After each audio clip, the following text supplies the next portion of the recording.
hello. This is for Libra. Welcome dito sa aking channel, Libra. Alamin natin kung anong messages, vibration, gabay energy para sa inyong lahat. Titingnan natin, Libra, yung 2026 general reading message para sa inyo. So, tingnan natin. Please comment down below if ever makaresonate kayo. And please like, share, and subscribe kung bago kayo dito sa channel ko.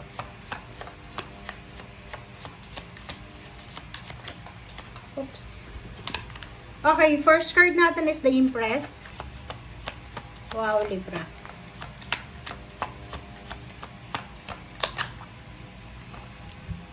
Ang dami-dami mong ideas this 2026. Business ideas, travel ideas, work ideas, parang ganon. OMG, Six of Wands, the Moon, and Knight of Swords. Oh, diba?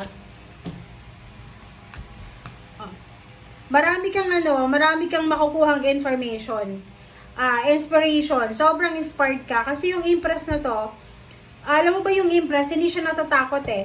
Ang pakiramdam niya, confident siya, and powerful siya sa lahat ng desisyon niya. So, ano man ang balita na to, na pwedeng magdala ng inspiration, courage, motivation sa mga Libra.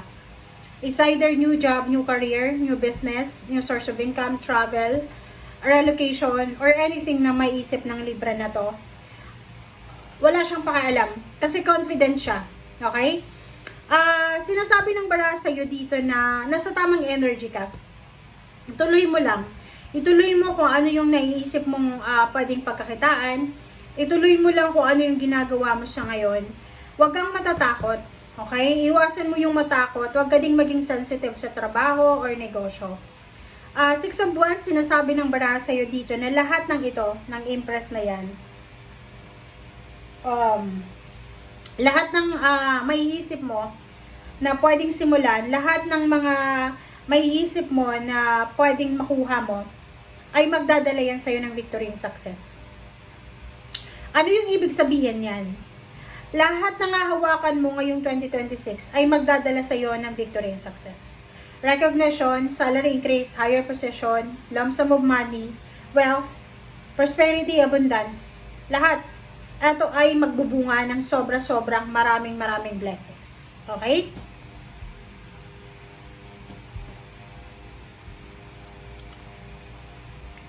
Doon sa mga Libra na meron kang naiisip na business na pwedeng simulan, huwag kang matakot na bumagsak. Kasi yung iba sa inyo dyan, marami kayong naiisip na pwedeng pagkakitaan, pero hindi nyo na itutuloy. It's because natatakot kayo na baka hindi tangkilikin, or baka hindi bumenta, or baka malugi ka, or baka mag-fail ka. Parang gano'n yung energy mo.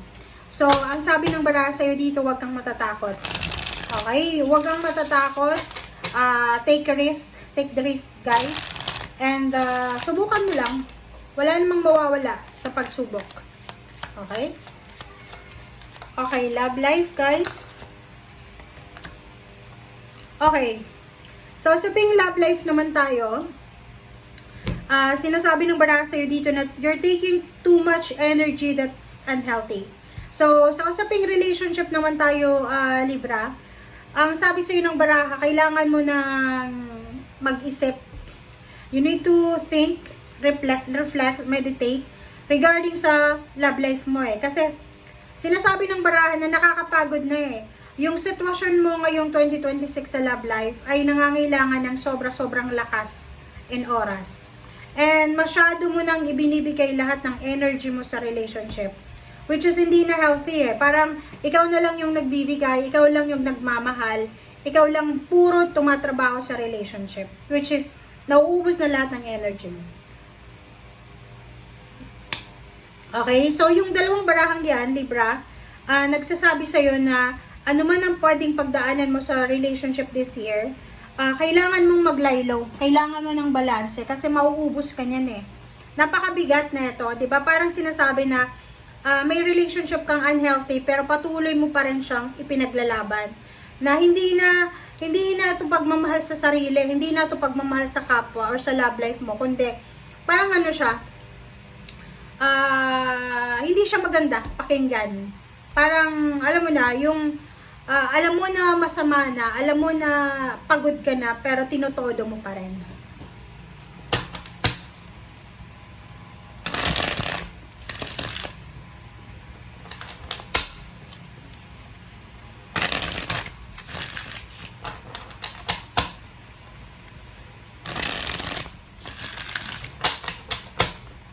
Alright, Libra.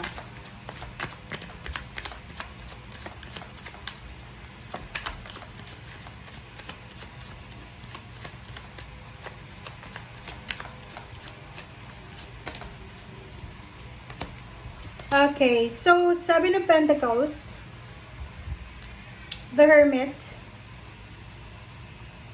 Nine of Swords,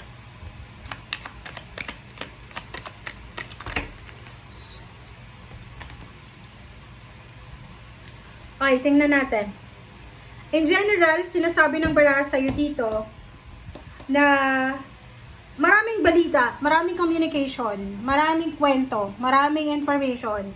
Ang posibleng makukuha mo, Libra, na kailangan mong pag-isipang mabuti. The Hermit.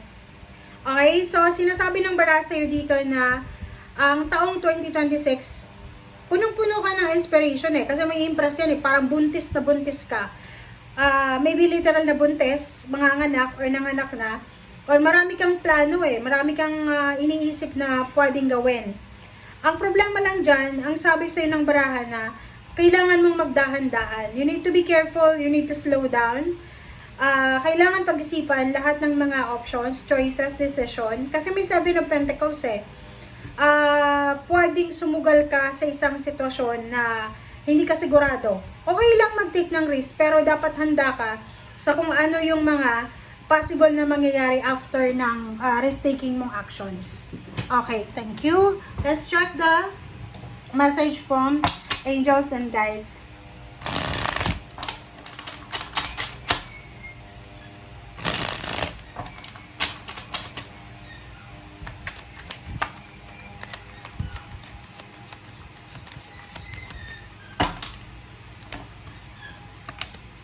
Okay, Four of Earth and Justice. Wow, balance daw eh.